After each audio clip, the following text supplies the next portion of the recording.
Beep beep. How are you? Oh, it's a glorious morning. It's bloody cold. Hence the, it's bloody freezing today, isn't it? Welcome to the Court of the EDI Jester. How we doing, peeps? Oh, I love it when a plan comes together, right? Don't you? Right, so here we go. Here's how a plan came together. Yesterday, I think it was, I regaled you with the tale of the machinations of the critical social justice goblins at the heart of the civil service, who were telling senior managers, you're a racist, sit there in your fear zone and shut your pants. Right, you remember that? Okay. Oh, glorious. And then we suddenly have, pop up from the Telegraph, this is just great, right? Here we go, okay? Crackdown on activists in the civil service. The government will crack down on civil servants accused of wasting taxpayers' money on diversity activism. Problem, solution. Gotcha! Right. The Telegraph can disclose. John Glenn, the Cabinet Office Minister, has ordered a review of Whitehall diversity networks and a refresh of civil servants' impartiality guidance to stop officials using their job as a vehicle for political activism. Yes! I imagine Cena cracking open the champagne as we speak. Under plans discussed with Kemi Badenoch, the Equalities Minister, and Esther McVeigh, the Minister for Common Sense, diversity meetings would have to be held before work, during lunch breaks, or in the evenings.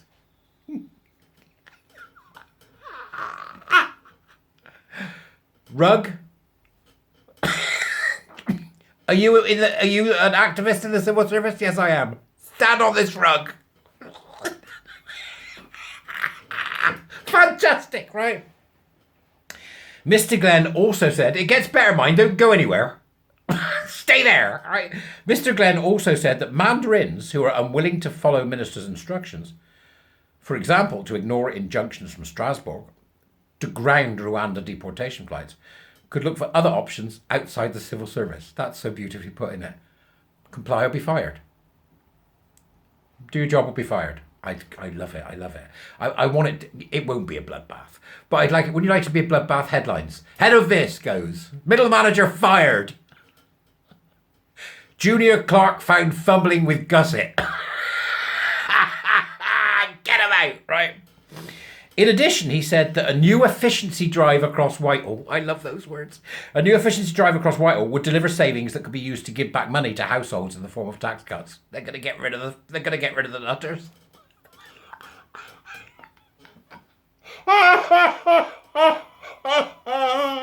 We've waited so long to see this. We've waited so long.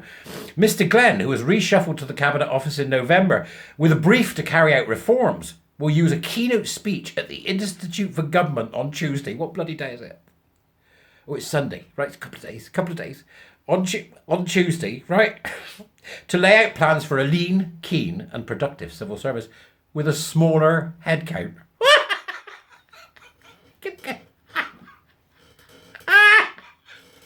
And it's such an easy job to do, right? He just walks into the IT department and goes, right, here's what I want you to do. Right, I want you to do a search across the civil service email landscape, and I want you to identify any emails with pronouns in their signatures. How quick can you do that? Give us 5. Right, get it good. Right, there's a list here. Right, there's 45,000 people on this list with emails and their pronouns. Fire them, will you? If only.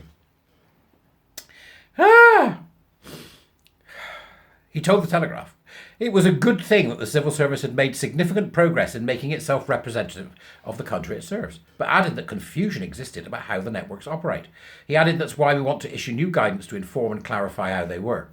I don't think they should exist at all. I've said this. Affinity groups are discriminatory. All right? End of story.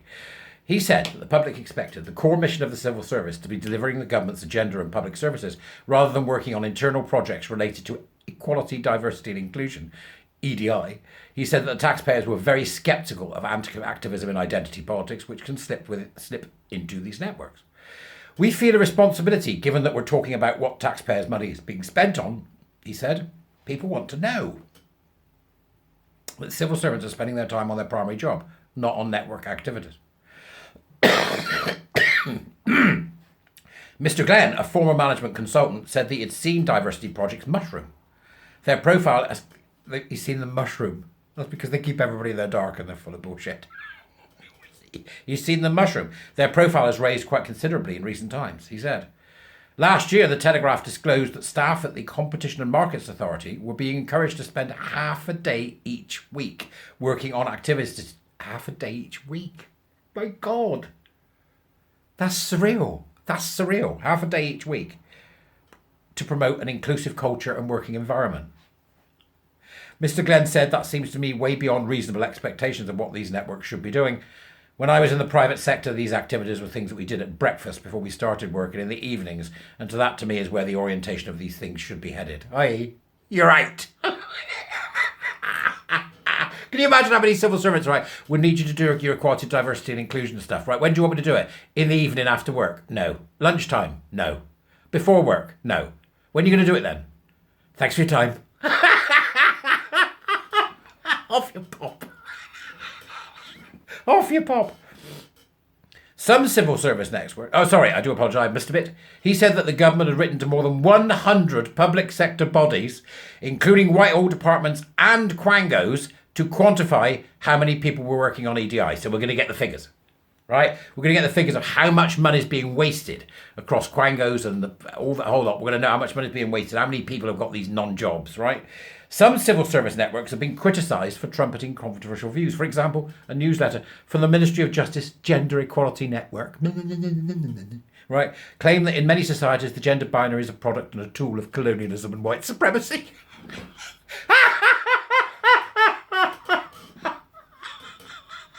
Off you pop! Off you pop! Mr. Glenn said he had seen examples which were very concerning. I mean, he was concerned about these things, yeah. We don't want people who are paid as public servants to be using their job as a vehicle for political activism, he said. Listen to me, Mr. Glenn. Pass the message on to old Gillian McKeith. Not Gillian McKeith, that's the woman who looks at turds. What's her name? Gillian something or other? The Secretary for Education. What's her name? Gillian Michelle Donnellan. Is it? I don't know. I've got confused now. Have a word with her, right? Teachers next. Okay? Updated impartiality guidance would make clear that any work on identity and inclusion issues should not be a vehicle for taking an agenda into the workplace. The workplace is to deliver for taxpayers, he added. Now, here comes another important bit, right? Because this is going to be a biggie in the next few years, if we have time, if the Tories get to do any of it, because Labour are going to entrench it, and then we'll have to undo it all again 4 or 8 years from now, right? Last week, this is under the title, The Unions Unhappy. Good. The unions are hotbeds of this bollocks, no matter which one they are. They should be ashamed of themselves. You imagine what's going to look like 20, 30 years from now. People look back and go, oh, that was the time when the left, the liberals and the unions supported lying to children and sterilising them through puberty blocking. You're the bad guys here, right? People talk about the Conservatives are the bad guys because of Section 28. This is your Section 28 moment, Labour. All right? Because in 10 years' time, when we look back, you're the bad guys. My God, the effect that's going to have on your electoral chances is going to ripple through the generations for decades. Good luck. So, last week, the Home Office issued draft guidance, making clear that officials should be willing to follow a minister's instructions to ignore Rule 39 injunctions issued by the European Court of Human Rights to block deportation flights. Public sector unions criticised the move, claiming that complying with the guidance would force civil servants to break international law. The union thinks that the civil servants work for international law, not the UK. This is the problem, right? I expect and believe, said Mr. Glenn, that civil servants will do their job as per the will of Parliament. Absolutely right. Parliament is the people. I don't have any concerns because I believe that the civil service are professional and will follow the instructions of the legislation and the ministers that they are working under. But he added that if individuals had difficulties with what was being asked of them, then you live in a free society. There are other options available. He said, wherever I've worked, private and public sector, you do the job you're asked to do. And if you don't want to do the job, then there are opportunities elsewhere. This is just brilliant. He's going to give the civil service an enema. Go and have a look, right? So he's going to give a speech on Tuesday, which we can wait to hear what that speech is, see what that actually brings, because the effect of the civil service will be very important for the private sector. So if the civil service gets gutted and all of this revealed to be the absolute nonsense it is, that gives the businesses the chance to go, actually, the civil service have stopped, we're going to do the same. To say that this is meaty is indeed an understatement. Go, celebrate. Bring this to your churches. Shout it in the streets. The time's up for the race and gender nutters in the civil service. That's my hope. Might take a few months, but it's going to be glorious to watch. Oh my, oh me, oh my, oh. The unions are going to have to come screaming out the gate and support child sterilisation. They're going to have to come screaming out the gate and support it, alongside supporting the worst kind of racism you can imagine in the guise of critical social justice. It's just going to be extraordinary. And I, for one, am looking forward to it. And on that point, I'll leave you. Bye-bye.